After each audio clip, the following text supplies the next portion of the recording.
tal? ¿Cómo están? Buenas noches. Estamos en vivo y en directo. Estamos arrancando la Caja Negra, como cada martes, por Unicanal. Hoy tenemos un tema que es un escándalo en la Argentina y que nosotros en Paraguay estamos también siguiendo todo lo que pasa en el vecino país. Y hace 2 días, en la portada del diario Clarín de la Argentina, hacían referencia a las declaraciones de un empresario de nombre Gabriel Romero, quien estuvo muchos años, está todavía en realidad, como presidente de la empresa Hidrovía S.A. A partir de las confesiones que hace este empresario argentino, surge en realidad cómo esta empresa a su cargo se benefició con una concesión que no se hizo vía licitación para tener el control del dragado y el peaje del río entre Puerto Rosario y Asunción. El acuerdo que logra, que él confiesa que pagó $600.000 en concepto de coima cuando estaba como presidenta Cristina Fernández de Kirchner, es un acuerdo que va desde el 2011 hasta el 2021. Este hecho perjudicó al Paraguay. ¿Por qué perjudicó al Paraguay? Porque nuestro país en materia de hidrovía estaba a punto de cerrar un acuerdo con los Estados Unidos y Paraguay. Sin embargo, a raíz de este hecho y la reacción también que te vamos a mostrar en una serie de informes que hizo el propio embajador de la Argentina en nuestro país al Congreso, generó una molestia después del entonces canciller Eladio Loizaga.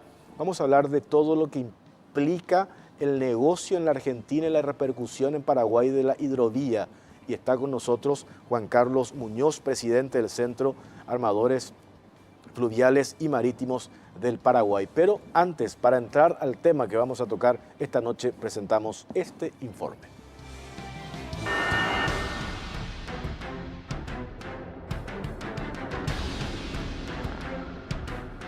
Escándalo por las coimas K. Negocio argentino cerró puertas para acuerdo con Estados Unidos a favor de Paraguay.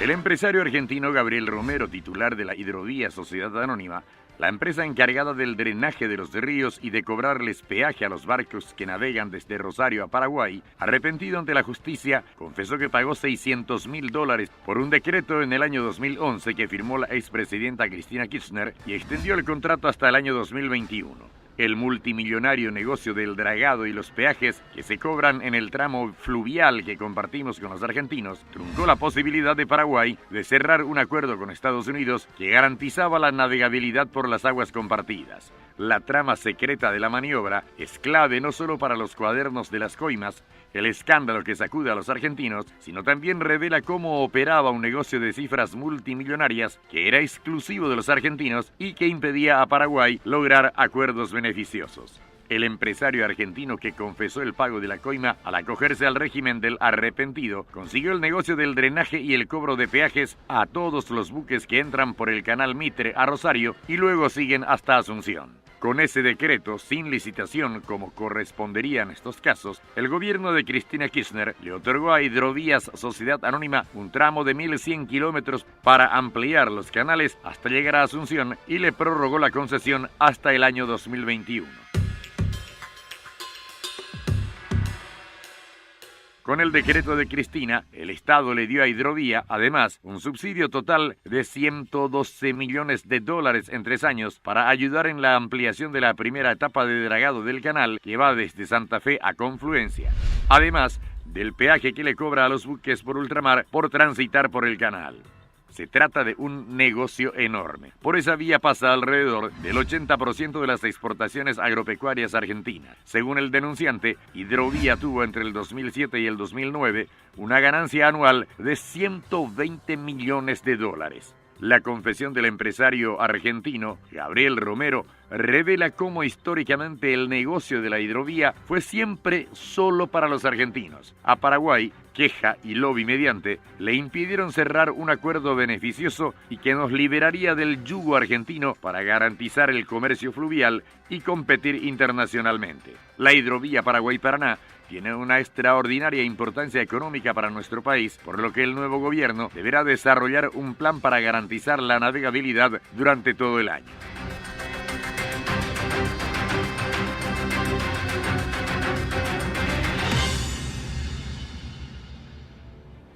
Bueno, está con nosotros Juan Carlos Muñoz, presidente del Centro de Armadores Fluviales y Marítimos del Paraguay. ¿Qué tal, Juan Carlos? Buenas noches, Jorge, un gusto estar contigo.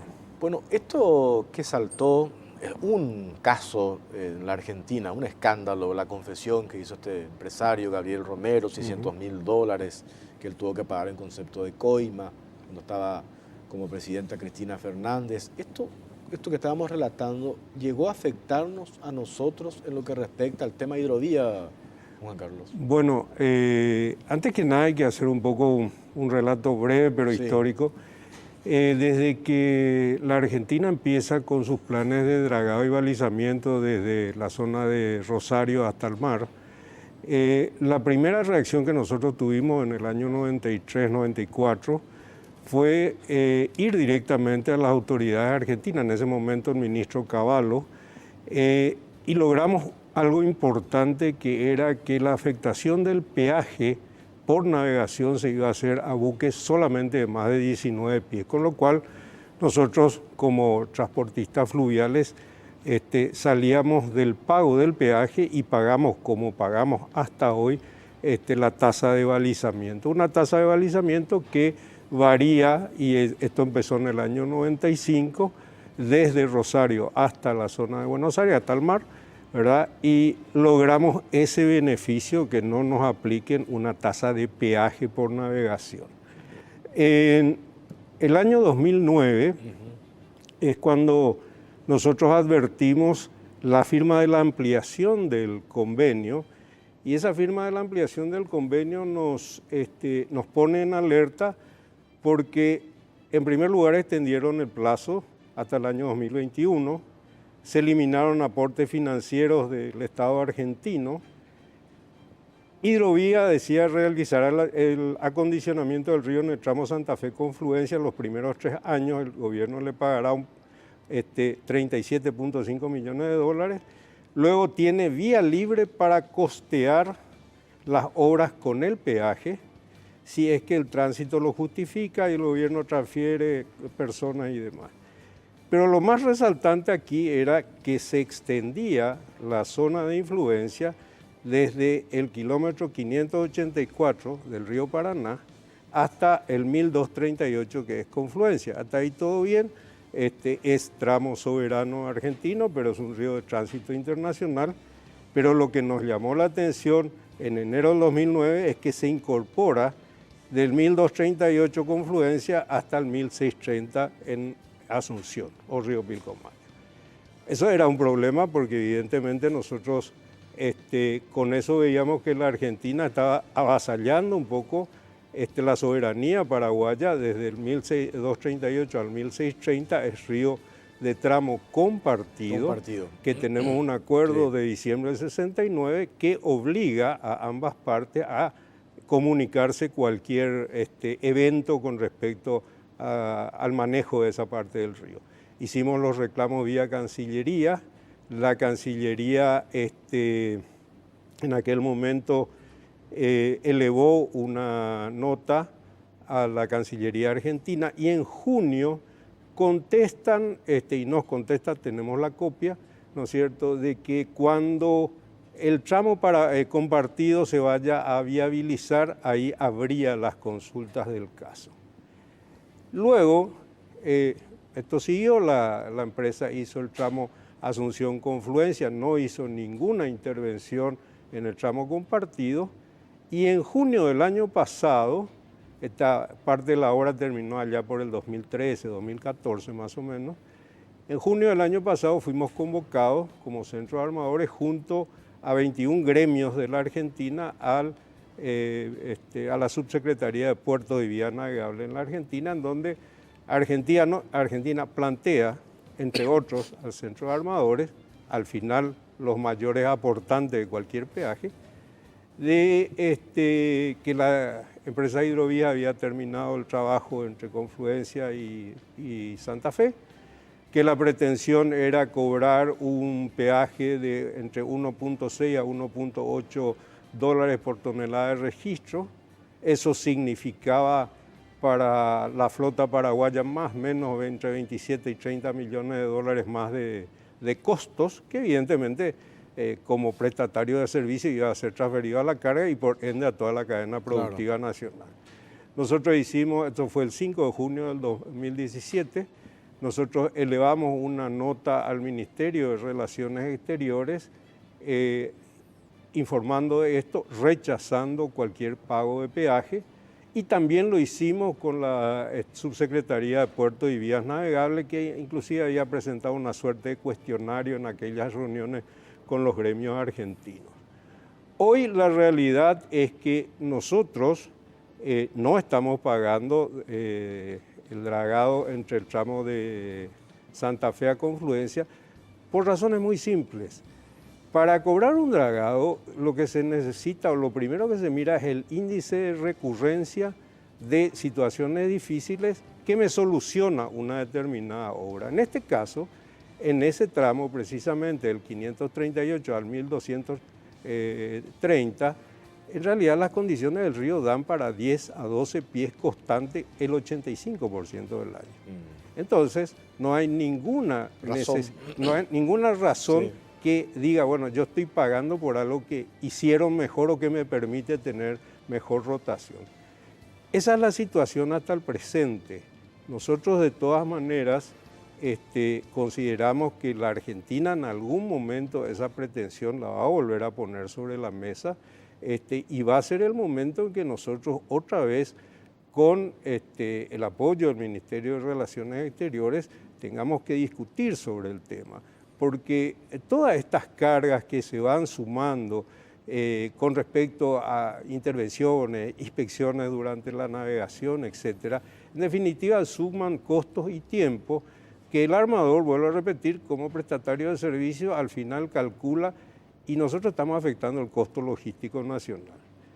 En la segunda parte del informe donde se habla de lo que se iba a hacer con el USACE, una iniciativa del Ministerio de Obras Públicas en su momento, una iniciativa interesante desde el punto de vista que lo que se pretende es hacer un estudio profundo de cómo intervenir en el río, cosa que es muy importante porque nosotros hoy estamos viviendo una situación en general, ¿no es cierto?, de un río, el caso del río Paraguay y también el río Paraná, lo estamos sufriendo ahora, son ríos que han perdido su vigencia en cuanto al régimen hidrológico por la tremenda deforestación que ha habido.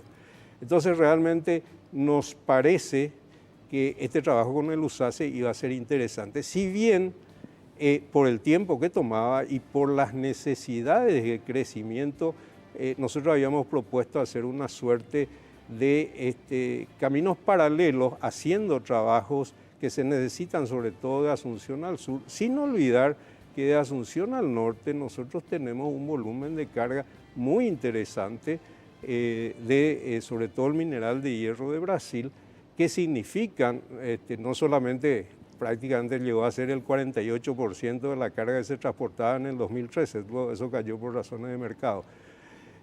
Nosotros estamos conscientes de que ese estudio integral se tiene que hacer, pero también pedimos y le hemos pedido a las autoridades del gobierno saliente que se haga un programa de dragado y balizamiento, sobre todo en nuestro tramo. Eso lo tiene que hacer el Ministerio de Obras Públicas. Eso lo tiene que hacer el Ministerio de Obras. En realidad lo que dice la ley es que tiene que hacer la Administración Nacional de Navegación y Puertos, ¿verdad? Eso es lo que es. Y bueno, supongo que esa es una cuestión y una decisión que va a tomar este gobierno que acaba de asumir. Yo creo que los organismos técnicos tienen que ser respetados y esa es una necesidad.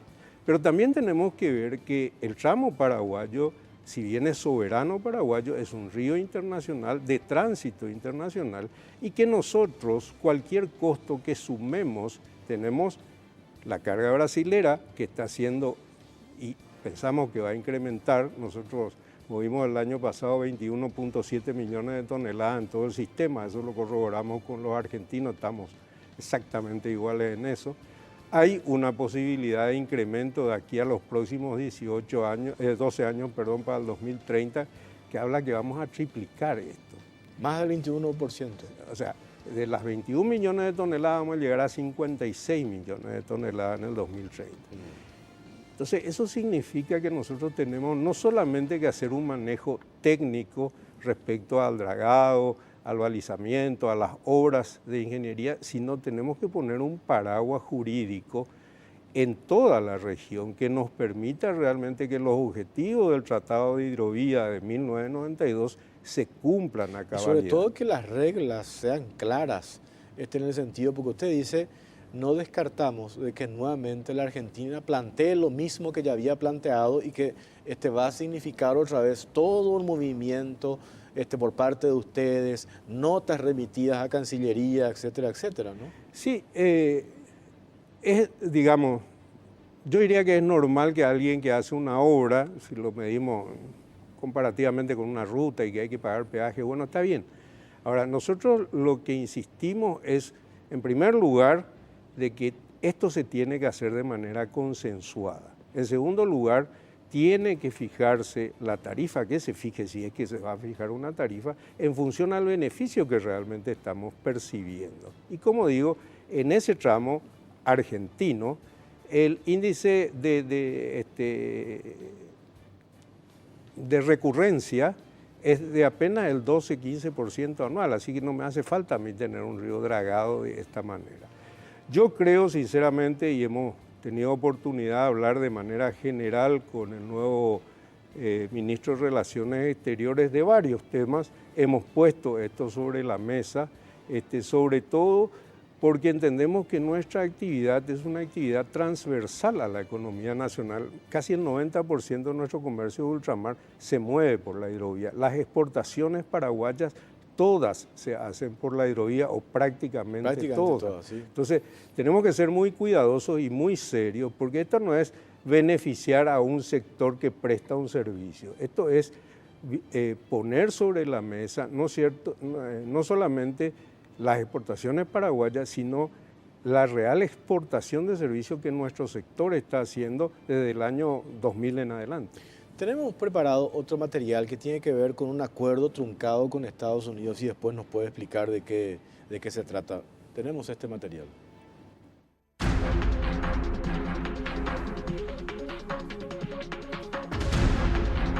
Acuerdo truncado con Estados Unidos. En el año 2016, el entonces embajador argentino en nuestro país, Eduardo Swain, remitió una nota a la Cámara de Senadores reclamando la aprobación de un acuerdo sobre hidrovía entre nuestro país y Estados Unidos. Este acuerdo, firmado durante el gobierno de Cartes y por el momento paralizado, incluye un memorándum de entendimiento con Estados Unidos que busca desarrollar la hidrovía Paraguay-Paraná, ejecutar el estratégico trabajo de dragado del río y así asegurar su navegabilidad durante todo el año.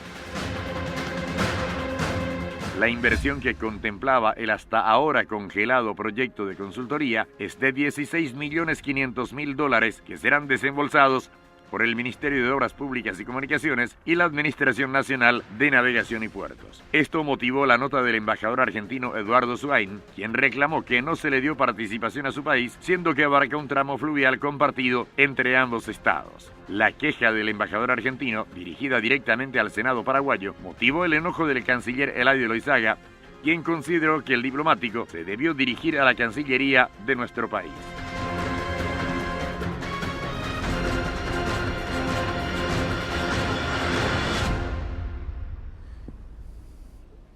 ¿Y en qué consistía este acuerdo que hace referencia al informe de que se truncó con los Estados Unidos, Juan Carlos? Básicamente el Cuerpo de Ingenieros del Ejército de Estados Unidos es una de las entidades centenarias, por cierto, respecto al manejo de ríos, y empezando por el Mississippi y Missouri en los Estados Unidos.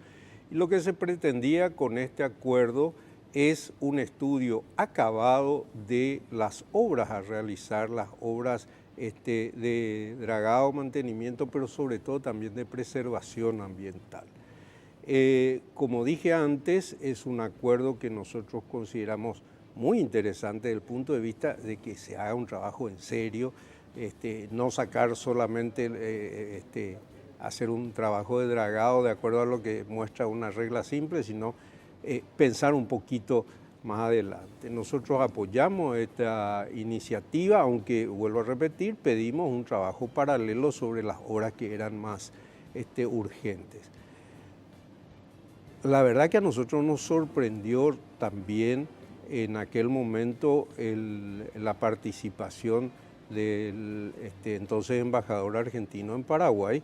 En primer lugar porque no fue por el camino adecuado. No, fue directamente al Congreso. Directamente al Congreso, entiendo por amistad con algunos miembros del Congreso, y realmente discutimos este tema con el señor canciller Loizaga en su momento, y pusimos sobre la mesa justamente esta ampliación de hidrovía.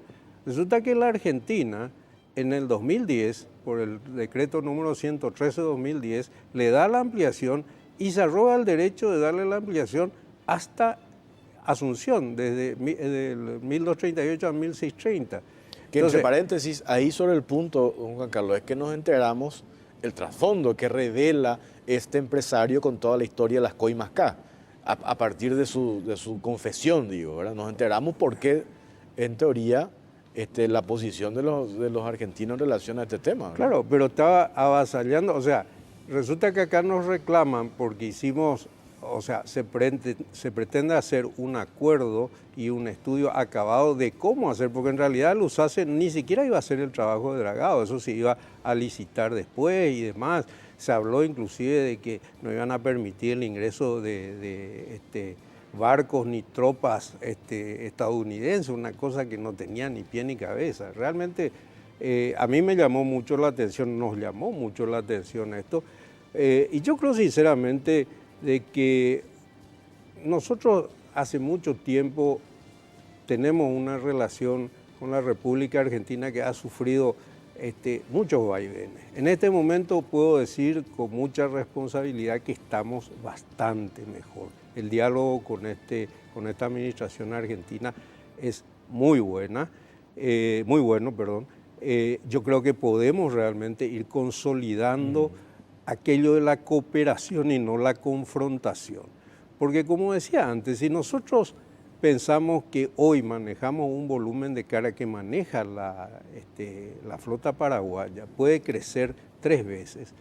Eso significa que vamos a tener un buen negocio, pero también los puertos de transferencia de Argentina y de Uruguay se van a beneficiar. La carga brasileña va a poder salir, la carga boliviana. Es decir, nosotros creemos sinceramente, y yo particularmente desde hace varios años, en todos los foros donde tienen la gentileza de invitarme, insisto con esto. Acá hay una cuestión de roles. ¿Por qué la flota vino a Paraguay? Una macroeconomía confiable, reglas de juego impositivas confiables, leyes laborales realmente beneficiosas para la explotación de la industria naviera, y así hemos crecido también en el tema de los astilleros. Y de una vez por todas, creo que la región se merece un diálogo serio. O sea, esto va un poco más allá de estas circunstancias que son enojosas, que a veces revelan, como vos bien decís, las razones por las que se hacen algunas cosas. Pero yo creo que nosotros tenemos que definitivamente tomar un poco la lección de esto y decir, señores, acá tenemos que empezar a trabajar de otra manera. ¿Pudo haber influenciado la cuestión ideológica o no? Ahora cuando usted dice un mejor entendimiento con el presidente o las relaciones con la Argentina, ¿puede interpretarse de que eso pudo haber truncado, digamos, el fortalecimiento de las relaciones, el entendimiento con el vecino país? Yo creo que sí. Yo suelo utilizar una frase muchas veces que nosotros estamos sujetos desde nuestro país al humor político de nuestros vecinos. A mí no me gusta hablar de país mediterráneo, nosotros somos una región interior. Hay creo que más de 50 acuerdos con respecto a cómo manejar la navegación interior y muy pocos se respetan. Entonces, por ahí viene la cosa. Yo creo que la ideología de los gobiernos o el humor político, que es más light y sirve, no justifica esto. Nosotros sí tenemos que bregar para que una vez por todas las negociaciones se hagan con firmeza, realmente defendiendo nuestros intereses y que de una vez por todas la región entienda que trabajando juntos en este tema vamos a hacer mucho bien. Tenemos que ir a la pausa. Estamos hablando con Juan Carlos Muñoz, el expresidente del Centro de Armadores Fluviales y Marítimos del Paraguay. A la vuelta de la pausa tenemos también otro informe en relación a Hidrovía Paraguay-Paraná, el potencial mayor centro logístico del sur. Ya venimos.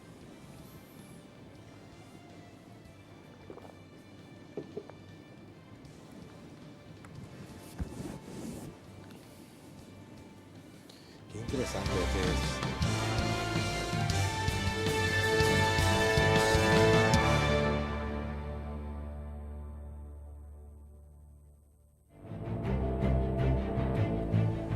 Bueno, seguimos en la Caja Negra, estamos en vivo y en directo, 22 y 6 minutos, 8 grados la temperatura en Asunción. Tenemos otro informe en relación al tema que estamos hablando, Hidrovía Paraguay-Paraná, el potencial mayor centro logístico del sur. A ver.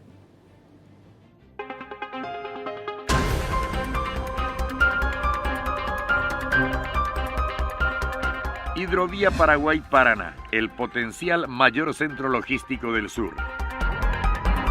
Con casi 3.500 kilómetros de extensión desde Mato Grosso, Brasil, hasta el puerto de Nueva Palmira, en Uruguay, la llamada Hidrovía Paraguay-Paraná, que atraviesa Paraguay, Brasil, Bolivia, Argentina y finaliza en Uruguay, está llamada a convertirse en un centro logístico del sur. Este inmenso territorio comprende un área con gran potencial para el desarrollo de la región, en donde se producen principalmente soja y sus derivados, algodón, girasol, trigo, lino, mineral de hierro, manganeso y otros productos industriales y agroindustriales. El 95% de lo transportado en la hidrovía Paraguay-Paraná es realizado por embarcaciones con bandera paraguaya, lo que posiciona al Paraguay como líder en el transporte fluvial, según los empresarios del sector.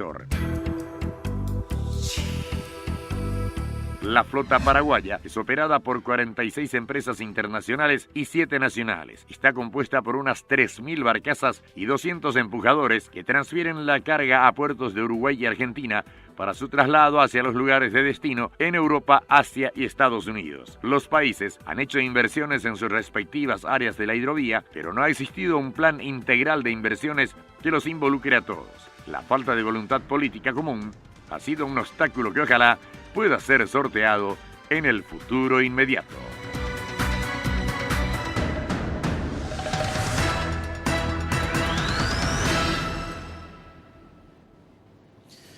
Don Juan Carlos Muñoz, es una cuestión de percepción nomás del hecho de lo relevante que es hablar de este tema, que nuestras autoridades tomen en serio lo que significa el potencial que se tiene en relación a esto. Bueno, yo creo que si nosotros pensamos que nuestros costos logísticos en commodities, porque al final exportamos commodities, llegan en algunos casos hasta el 38%, creo que es motivo de preocupación. En cualquier país del mundo, un país desarrollado como Estados Unidos tiene 8% de costos logísticos. Entonces nosotros estamos lejos de ser competitivos justamente en la ecuación logística. ¿Cómo podemos ser más competitivos? En primer lugar, teniendo una vía que funcione todo el año, teniendo un paraguas legislativo común, que es lo que apuntaba Hidrovía. Digo apuntaba porque todavía no lo hemos conseguido. Y después un trabajo de complementación muy necesario. A ver, si empezamos desde el norte, Goiás, Mato Grosso y Mato Grosso Sur producen el 52% de la soja brasileña, que es casi 160 millones de toneladas anuales. Que nosotros captemos el 10-15% de esa soja, ¿es factible? Claro que es factible.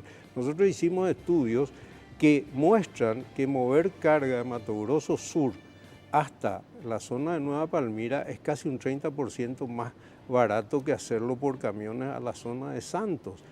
Y ahí está el mineral de hierro, ahí está la soja boliviana, ¿no es cierto? Ahí está toda la producción del centro de nuestro país y en la zona fronteriza con Brasil, ¿no es cierto? Todo lo que hoy nosotros estamos bajando por la hidrovía y también por el Alto Paraná. El Alto Paraná se está convirtiendo realmente en un aportante muy serio. Y ese trabajo de apuntar a los costos logísticos, a la ecuación logística, es algo transversal a nuestra economía. Yo creo que todas las autoridades involucradas y obviamente nosotros como prestadores de servicios tenemos que estar en una palabra común para poder influir en las políticas, que no solamente una política nacional, esto tiene que ser una política regional. Hay que tener en cuenta que el Río de la Plata, si lo miramos en el mapa, es el último punto de importancia en ese flujo comercial que pasa por el centro del globo, que es el Canal de Panamá y demás. Entonces, nosotros estamos en una posición geográfica difícil, claro que sí, pero ¿cómo vamos a superar? ¿Cómo podemos sumar, ¿no es cierto?, los aportes que hace Argentina con su producción, el Brasil con su producción, Bolivia y nosotros, teniendo políticas comunes, políticas, como digo, de cooperación y prepararnos para lo que viene? A mí realmente me preocupa que en 12 años nosotros tenemos que prepararnos para prácticamente que se triplique el tráfico, y 12 años cuando vos pensás que hay que hacer dragado, balizamiento, quizás sirva, pero hay que hacer los puntos de transferencia.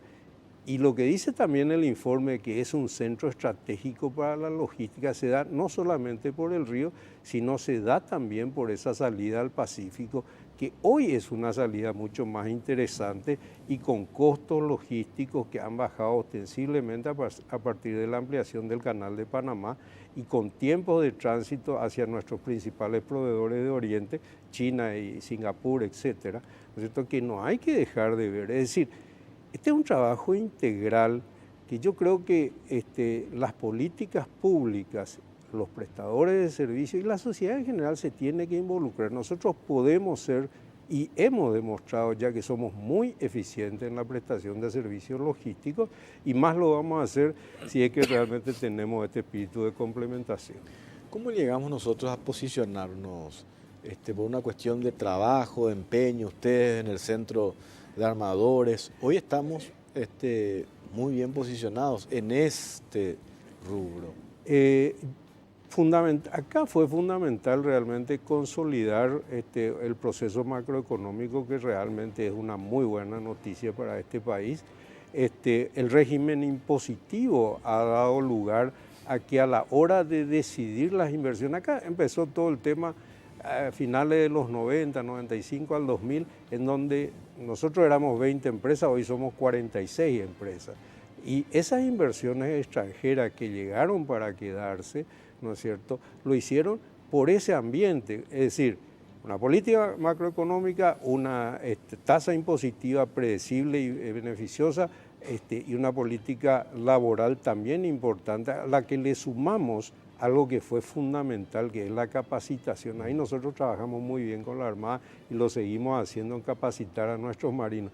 Hoy hay marinos paraguayos trabajando en el río Magdalena y trabajando en el Amazonas, en el desarrollo de esa hidrovía. Y nosotros tenemos el 95% de nuestra carga. Y si miramos en porcentaje, Brasil mueve el 7% de sus cargas por el río o por la vía acuática. La Argentina mueve el 1%. Hay provincias de Argentina como Misiones, en 700 kilómetros de costa no tiene un solo puerto.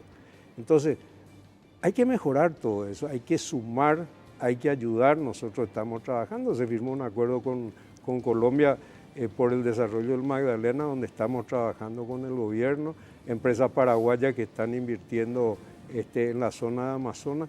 Entonces, se puede, claro que se puede, y nosotros lo hicimos y somos líderes en este tema, en la prestación de servicios, pero necesitamos más y más ir trabajando de manera coordinada, y realmente creo que vamos a tener éxito si realmente hay firmeza. Nuevo gobierno, nuevas autoridades, ustedes van a hacer un planteamiento, una audiencia, ya sea con el canciller, con el ingeniero Castiglioni, con las autoridades de puertos, que entre paréntesis todavía parece que no sabemos quién va a ir a puertos, pero con la gente del MOPC.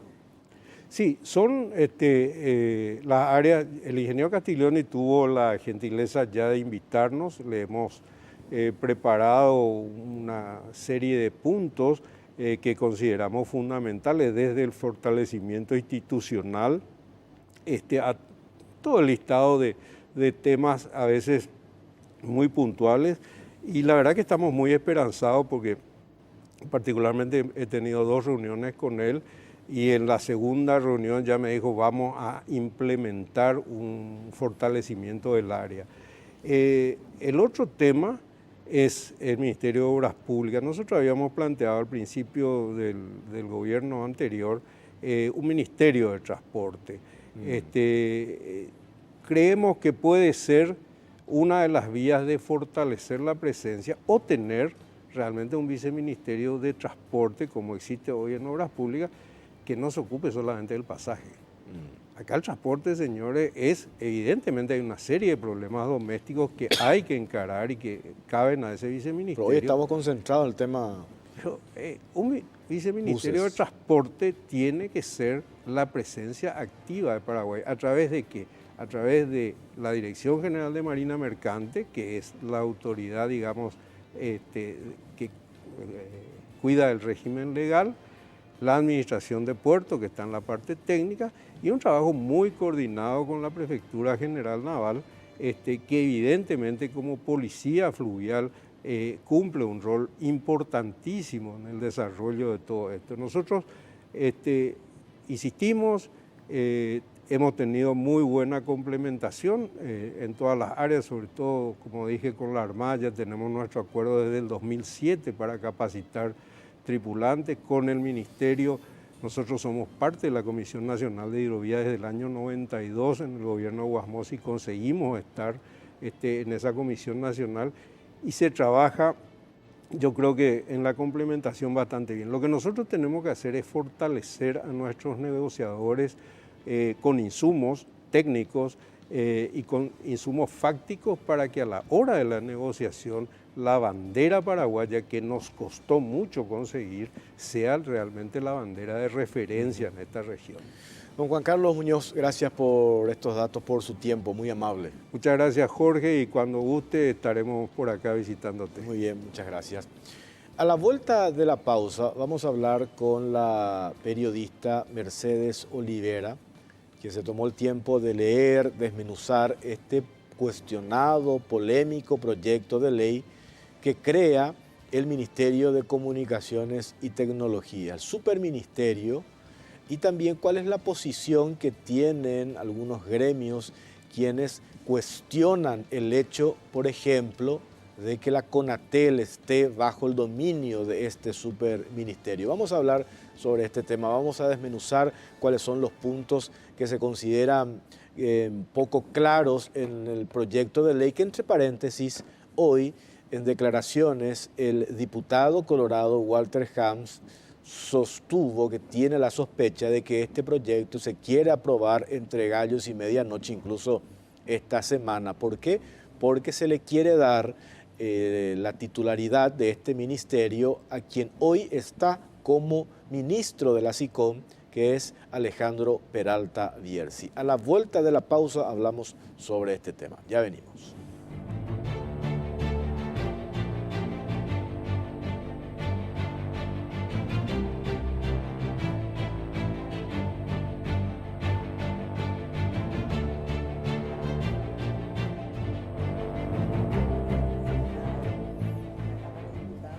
Bueno, seguimos en La Caja Negra, estamos en vivo y en directo. Está con nosotros la periodista Mercedes Olivera. ¿Qué tal, Mercedes? ¿Cómo estás? Buenas noches. Frías noches. Sí, 8 grados la temperatura ahora. Inclusive mañana amanecemos con 4. Sí, no sé si vamos a resistir. Sí, pero esta semana nomás después creo que ya se acaba el invierno. Veremos, vienen prometiendo hace rato. Pues, a ver, ¿cómo es? Mitic, Micotic, yo ya estoy confundido con los nombres. Cuando el proyecto se presentó, era Micotic. ¿Cuándo se presentó? Claro, sí. Así está presentado incluso en la base de datos de la Cámara de Diputados. Así entró el proyecto. Entró como Micotics, que Ministerio de Comunicación y TICS, ¿verdad? Y después, ya el día que estuvo el ministro Alejandro Peralta Bierzi, el día que tuvimos el encuentro en Cerneco, ese día él ya contó que estaban pensando en cambiarle el nombre. Y yo entendí MITICS, pero ahora me decís que es MICTI. Ahora es MICTI, Ministerio de Comunicaciones y Tecnología. No, pero ellos me parece que es MITICS, que ellos querían darle más énfasis a las tecnologías y cambiaron de lugar la comunicación. Bueno, da igual, pero, porque en realidad se trata de una fusión entre la SICOM y la Senatic. La Senatic. Claro. Nosotros, para que la audiencia entienda de qué estamos hablando, preparamos un informe para contextualizar y a la vuelta desmenuzamos y charlamos al Perfecto. respecto. A ver.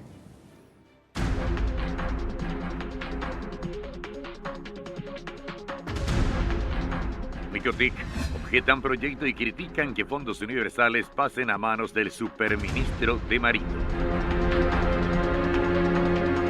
El proyecto que plantea crear un superministerio y ponerlo en manos del sobrino del empresario A.J. Bierzi está marcado por un sugestivo silencio por parte de sus proponentes. No se discuten las principales críticas y todo indica que la intención es acomodar intereses sectarios y políticos. El tratamiento en el Congreso del cuestionado proyecto de ley se hace a tambor batiente. Ante las críticas y una fuerte presión de los medios, los diputados Arnaldo Samaniego y Ramón Romero Roa invitaron a una audiencia pública supuestamente para discutir y poner sobre la mesa los detalles del proyecto. Samaniego se recluyó en su oficina y rehusó dar explicaciones a la prensa. Mientras tanto, el diputado Romero Roa brilló por su ausencia. Estoy metido todo el tiempo que quieran.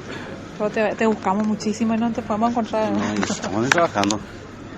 Estamos trabajando a full. Estamos trabajando a full. Bueno, vamos a esperar entonces. Y los participantes de la audiencia pública para debatir el proyecto de ley que crea el Ministerio de Comunicación y Tecnologías de la Información Micotic manifestaron su total rechazo a la iniciativa. Las críticas apuntan a que en la práctica significará un aumento innecesario de funcionarios públicos, la total falta de garantías de que mejoren los servicios y lo que aún es más peligroso, la regulación de los medios y las licitaciones en manos de una persona que representa intereses sectarios, el sobrino del empresario A.J. Bierzi.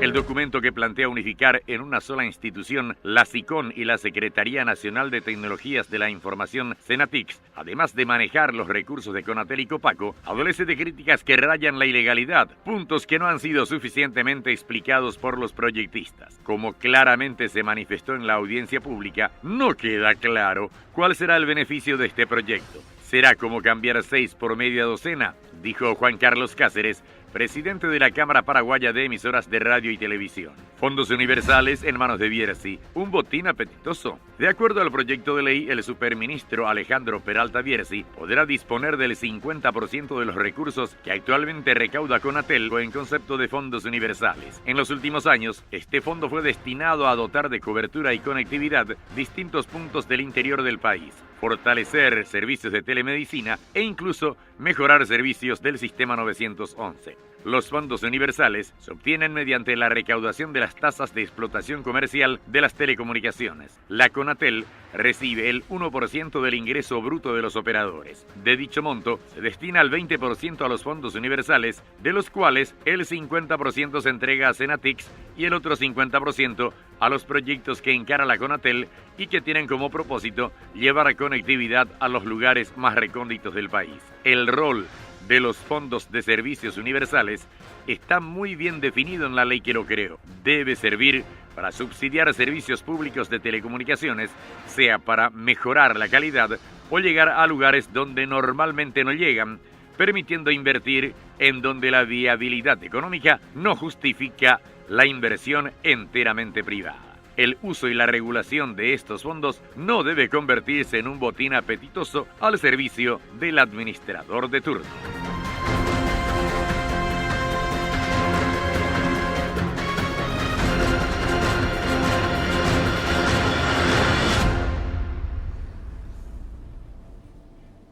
Bueno, y lo último, Mercedes, para también poner en contexto, hoy habló el diputado Walter Hams, acá tengo una publicación periodística del diario Hoy, habló en la 970, dijo, en la Cámara de Diputados existen dudas sobre la validez de la iniciativa parlamentaria para crear el Superministerio de Comunicación.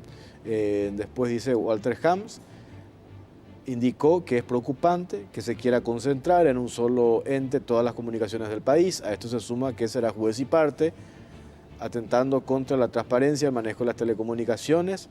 A ver dónde está lo más importante. No escuché que hayan convocado a las prestadoras de servicios móviles a escuchar sus opiniones. Es como que se quiere cocinar entre gallos y medianoche, medio oscuras, un ente que se va a concentrar o que va a concentrar en una sola persona que sospechosamente también proviene de uno de los grupos empresariales más amplios de la comunicación. En la radio, en Radio 1, el otro día yo hablé con el presidente de Cerneco, con don Enrique, con el doctor Bendaña. Él es de la idea de que Conatel tiene que, si hoy depende, digamos, del Ministerio de Obras Públicas y Comunicaciones, tiene que ser un ente autárquico, autónomo, independiente. El argumento que en la audiencia pública, donde creo que fue el único lugar donde habló Arnaldo Samaniego, porque nosotros nos cansamos de invitarlo para que venga acá al programa, a la radio, nunca habló.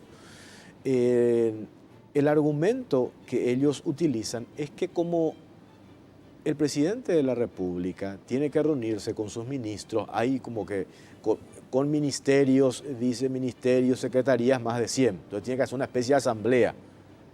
Entonces, ¿qué es lo que va a pasar? Que el titular de Conatel, por una cuestión de formalismo, tiene que reportar todo lo que hace al ministro de Micotic o Mitic. Entonces, ese ministro va a reportar en el Consejo de Ministros al presidente de la República. Cuando se da esa situación, ¿qué se entiende por eso? Que es el jefe. Va a estar al tanto de todo lo que pasa dentro de esa institución que es ente regulador. Y que al fusionar SICOM con Senatic, SICOM tiene medios de comunicación. Entonces ahí es cuando dice también Walter Hams actúa o va a actuar de juez y parte, como este ministerio, superministerio, va a regular su propio medio de comunicación. En realidad es un entrevero el proyecto. Lo que pasa es que no está mal, a mí no me pareció, el día que hubo... Yo escuché la audiencia pública que está en la web de diputados y en realidad en la audiencia pública hablaron los proyectistas y a la gente que había, aparte de los proyectistas y que habló, era la gente de Copaco. Sí, ¿verdad? Los sindicatos que pidieron incluso otra audiencia pública. Claro, pero igual los sindicatos estaban muy aferrados a esto, pero lo que subyacía en el discurso de ellos es que ellos tienen mucho miedo de que Copaco se venda, entonces se van a embarcar, preocupación de los funcionarios van a entrar, Copaco, claro. Van a subirse al tren que pase, ¿verdad? Entonces no me pareció muy acertada la postura de los gremios de Copaco. Y en fusionar la SICOM con la Senatic, tal vez, y solo tal vez, no sea una mala idea. Claro. En la audiencia pública estaba también Héctor David, que es el ministro de la Senatic, que trabaja muy bien. De hecho, ministro, porque hoy ya le nombraron a otro. Y él es un entendido verdaderamente, y él estaba muy contento con la idea de la fusión de la Senatic con la SICOM, ¿verdad? Ahora, pero en realidad él quería al revés. Él quería que sea un ministerio de Senatic y sí, ahí incorporar. Claro, y eso fue lo que hicieron ahora. Y que la SICOM sea un viceministerio. Claro, pero en realidad son dos viceministerios. Uno la SICOM y uno la Senatic. Bueno, es un...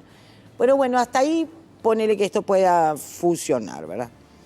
El problema es que introdujeron un artículo, que es el artículo 67, que al final ya, ¿verdad?, en donde dice que el nexo entre la Conatel, el Poder Ejecutivo, y entre Copaco y el Poder Ejecutivo va a ser este ministerio.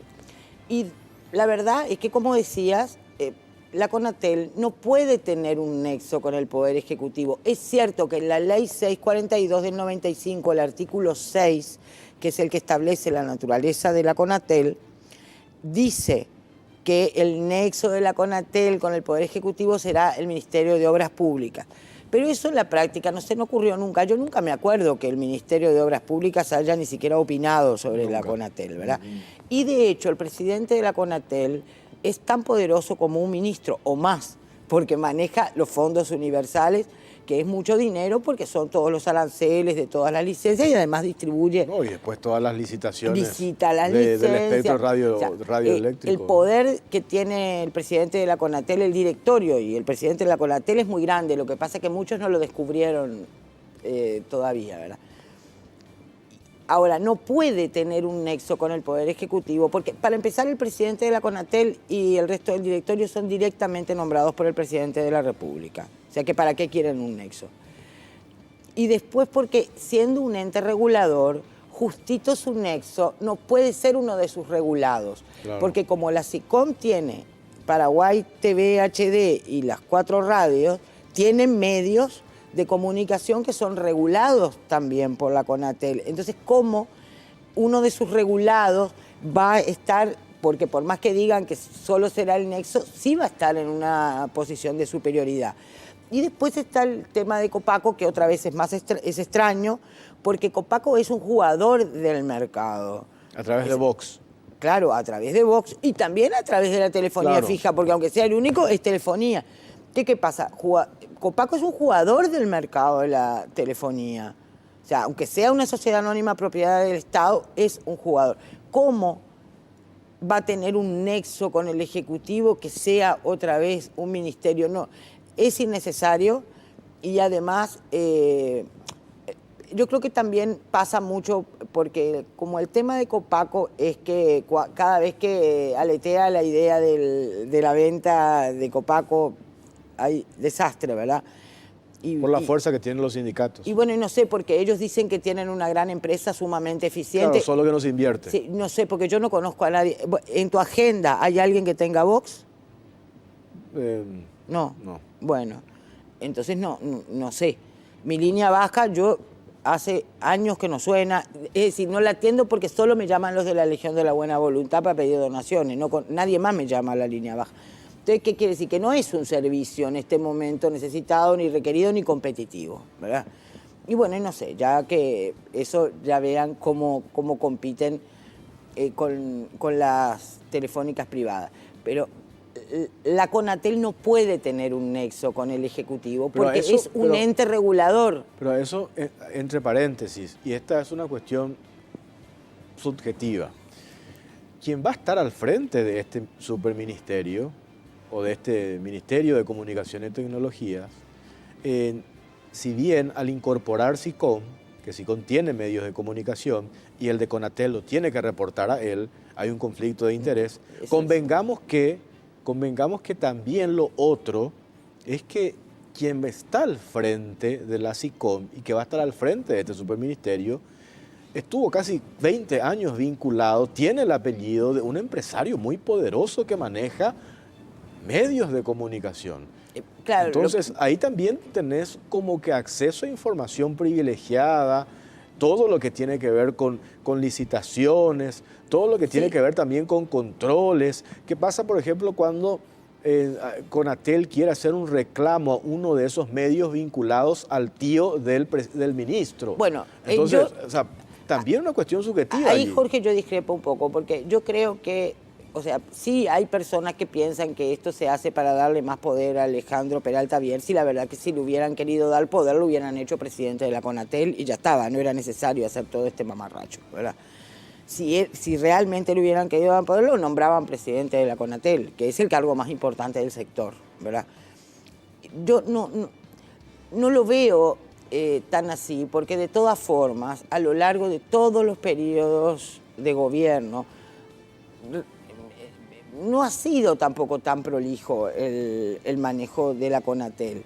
Y es cierto que él va a acceder a información privilegiada, pero bueno, muchos que accedieron a información privilegiada también la usaron a lo largo de los distintos periodos. No hubo un periodo, yo creo que el periodo en el que tuve menos quejas, así es de Teresita, por ejemplo, que me parece que se manejó así correctamente. Ordenó un poco más. Y SEAL, a mí me gustó mucho también SEAL. La verdad que a mí me gustó mucho.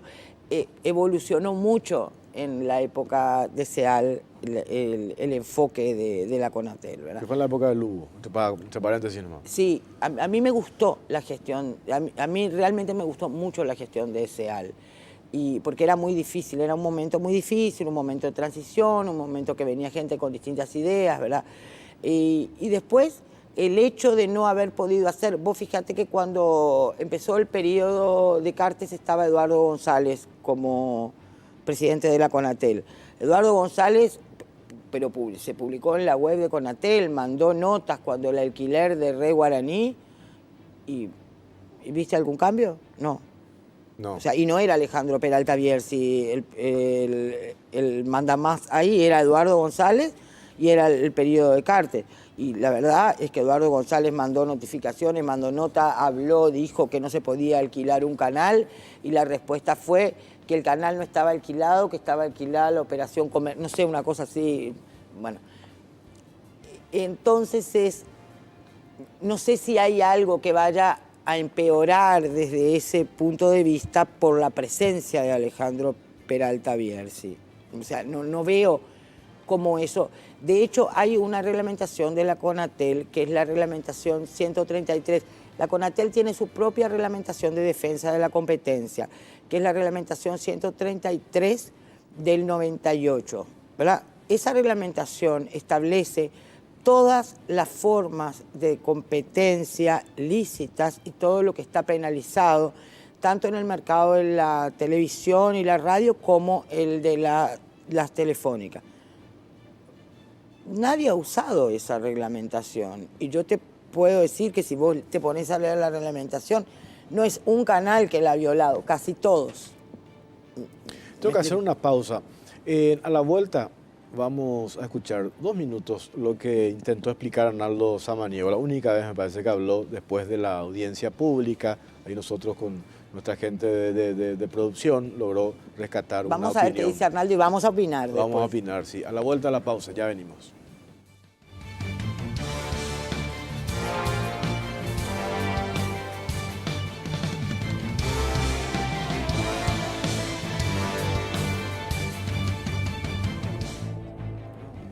Bueno, seguimos en la caja negra. Te dije, Mercedes, Olivera, vamos a escuchar la parte, una de las pocas veces que habló el proyectista de esto que crea el superministerio, Micotic, Mitic, ya me perdí con el nombre, Arnaldo Samaniego. Y esto fue lo que dijo.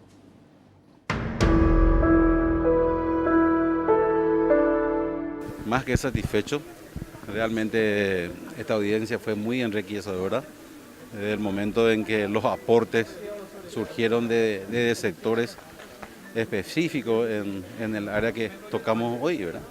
Desde el lado de las telecomunicaciones, opiniones, aportes desde el área de comunicaciones, telecomunicaciones, en fin, todos participaron, dieron su aporte y eso vamos a elevar a la comisión como para ir dando un formato más adecuado a las exigencias de esta área específica que son las comunicaciones y las tecnologías, la información. En el proyecto, en el artículo 27, reza justamente que la relación de Conatel y Copaco con este ministerio es formal.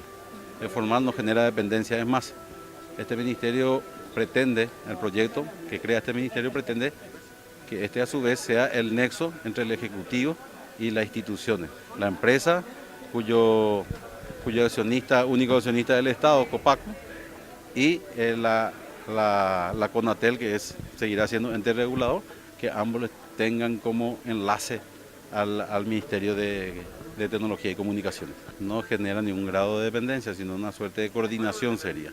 Ahora la tecnología y la comunicación sí lo vamos a unir, no mezclar, para que se pueda desarrollar políticas en esa área del gobierno mucho más coordinado, y eso va a arrojar resultados resultados mucho más positivos. Tiene con su visión, misión, con su presupuesto, con su anexo de personal, mantienen todo.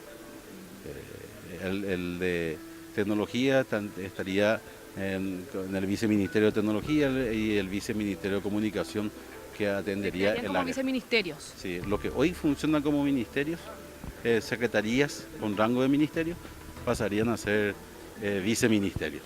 Y Conatel y Copaco solamente la relación formal. O sea que este ministerio sería el nexo con el Ejecutivo de ambas instituciones. Justamente esos fondos ya están establecidos por ley, pertenecen a fuente de financiamiento para la Senatix.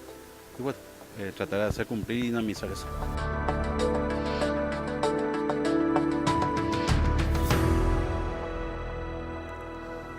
Bueno, ahí está lo que dijo cuando se hizo la única audiencia pública, porque después se pidieron otras audiencias públicas, los sindicatos de Copaco, incluso el presidente de Cerneco, pidió hablar con el proyectista Arnaldo Samaniego, que entre paréntesis, esto para contextualizar, 6 diputados firmaron el proyecto que se presentó. Creo que hoy ya quedan 3 nomás ya acompañando. La que supe Arnaldo que Cristina Samaniego Villalba retiró enseguida la firma. retiró porque se hizo asesorar, dice ella, y que no está de acuerdo. Y creo que Antonio Busarquis también retira su firma y No, solamente dije- está Norma Camacho, el Encuentro Nacional, Arnaldo Samaniego y Ramón Romero Roa. Pero el que lleva el proyecto, el que hace el lobby, el que ya tiene incluso un dictamen favorable de la Comisión de Presupuesto que presida Arnaldo Samaniego es esa comisión. Ya tiene un dictamen favorable. A mí me extraña de Romero Roa porque él es una persona entendida. La verdad que él es un señor realmente entendido y que realmente yo lo he visto participar en muchísimos proyectos y opinar muchísimo, y me extraña que una persona como él no se dé cuenta de que esto es un mamarracho. Y ni hablemos Arnaldo, que es economista, o sea, que Arnaldo no pueda discernir que un regulador no puede estar por debajo de un regulado, a mí me preocupa.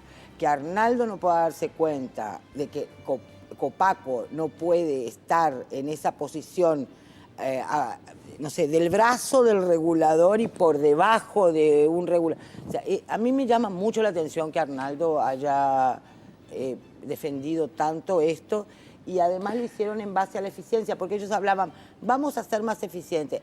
Yo todavía no entiendo por qué esto va a ser más eficiente a la SICOM y por qué esto va a ser más eficiente a la Senatic. Entre paréntesis, vamos a ver hasta cuándo Arnaldo defiende esto.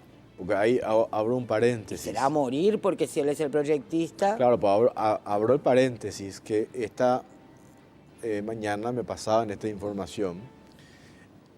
Uno de los hermanos Samaniego, el ingeniero Gustavo Samaniego, estaba como consejero de Yacyretá. Lo sacaron. Pobre. Lo sacaron del cargo. Ya dejó de ser el ingeniero Gustavo Samaniego, hermano de Lilian y de Arnaldo Samaniego. Entonces lo que me decían es que sacó el pie del acelerador del tema de este proyecto de ley el diputado Arnaldo Samaniego hasta tanto le ubiquen a su hermano, que fue sacado de Yacyretá. Y ahí es que surgió 2 posibles cargos para el hermano de Arnaldo Samaniego y de la senadora Lilian Samaniego. INC, ten en cuenta que él es ingeniero, viene del sector del rubro de la construcción, creo que sigue siendo presidente de Copacoms, que es esta cooperativa de la construcción, o ESAP, aunque ya creo que ESAP se descartó, pero sería INC o ESAP. Si se da, si le confirman o le dan un cargo al ingeniero Gustavo Samaniego, que lo sacaron de Yacyretá, ahí le volverían a imprimir celeridad al proyecto de ley que crea este superministerio, porque el principal está entusiasmado, como decís, el que está con esta iniciativa es Arnaldo, pero después, al enterarse que lo sacaron a su hermano, parece que le hubieran puesto en la Conatel a Gustavo Samaniego, porque si querían darle un cargo de poder y de... como consejero. Como consejero o como presidente de la Conatel. Ese es simplemente para poner un... Pero no sé, a mí me parece que eso es maldad, Jorge, porque no puede ser que él abandone el proyecto, pues rumor nomás. No creo que abandone, pero no dije que abandonó. Pero como que él rumor. que estaba con el pie en el acelerador a fondo, quinta a fondo se estaba yendo. Sí, no, al punto estaba... de que Walter Ham dijo que esto aprobarían entre gallo y medianoche. Mañana hay sesión, no sé después si de mañana. la salida de su hermano de Yacyretá, no abandonó a Arnaldo el proyecto, quitó su pie del acelerador, dejó así en punto muerto. Ah, no, pero eso para mí que es maldad. No, O sea, ¿cómo va a ser maldad? No puede ser, no puede ser. De todas formas, si querían un cargo importante para Gustavo Samaniego, lo hubieran podido poner en la Conatel. Pero todavía hay cargos pendientes, ¿verdad? Por eso se mencionó estos 2 que yo te dije, pero esto en serio me pasaron desde, ¿cómo es que dicen los periodistas? Una alta fuente. ¿Cómo sería la baja fuente, verdad? No sé cómo sería. O una pero fuente confiable, como si hay también fuentes no confiables. para que se vea lo que vale la Conatel, ¿verdad? O sea, porque acá lo que está en danza, porque en realidad la SICOM y Senatex, la SICOM no genera prácticamente ninguna influencia. Ojo, no porque no tenga posibilidad de generar, porque desde su creación todavía no se ha sabido articular poder desde los medios del Estado. Porque para empezar, los medios del Estado son medios, la televisión pública no es un medio que haya generado una influencia como supo hacer Cristina Kirchner con la televisión pública argentina, por ejemplo, ¿verdad? Pero podían haberlo hecho. No lo hicieron porque no le destinaron presupuesto, porque no le destinaron desarrollo, pero podía ser una fuente de poder, ¿verdad? Los medios del Estado pueden ser una fuente de poder. ¿Qué pasa? La Senatix, sí, la Senatix es muy sumamente interesante, pero no te va a ser el influyente. Ya ves que Héctor David Ocampo, con todas las enormes capacidades que tiene, no es que haya tenido la influencia. Pasa que empezaron de cero, no tenían recursos, nada. No, pero además no te genera a nivel de la opinión pública, de los medios, no es el cargo por el que te están llamando todo el día. Claro. O sea, no es un cargo que genere eso. Por más que es muy importante, realmente es muy, muy importante. Ahora, a mí otra cosa que me preocupó, ¿verdad? El día de la audiencia pública, Héctor David, que fue uno de los que habló, que ahora me decís que ya no está más en la Senatic, pero sin embargo yo creo que colaboró bastante en esa audiencia pública, él dijo que incluso él estaba tan entusiasmado que hasta estaba pensando en incorporar también a la agencia espacial. También, o sea que sería la SICOM, Senatix, la Agencia Espacial, la Conatel, Copaco. Y después se enoja cuando se le denomina superministerio. Claro, lo de la Agencia Espacial no sé si va a prosperar, porque depende directamente de la Presidencia de la República y tiene su vínculo, es el Ministerio de Defensa. Pero este tema, tengo que ir a la pausa, la última, pues es muy sencillo me parece. Acá, más allá de que sea Ale Peralta, de que sea el sobrino de AJ, el que sea ex compañero de colegio de Marito, etcétera, etcétera, eso, ponerle que no tiene... No, es intrascendente. Acá el punto es lo de Conatel Copaco. La Conatel no puede estar ahí. O sea, ese es el punto. Yo quisiera incluso hasta dejar un poco aparte lo de Copaco. La Conatel no puede estar ahí porque es un ente regulador.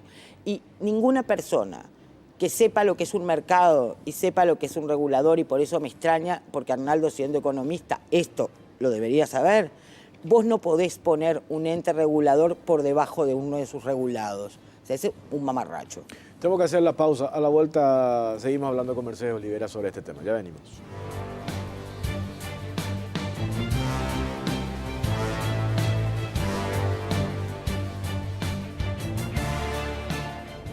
Y ahora se pone guantes.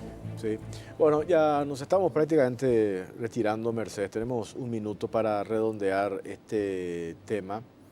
Me quedo con esto que decía Walter Hams. Lo más probable es que aceleren y aprueben esto, y todavía falta el pedido, que se responda al pedido que hicieron los sindicatos de Copaco.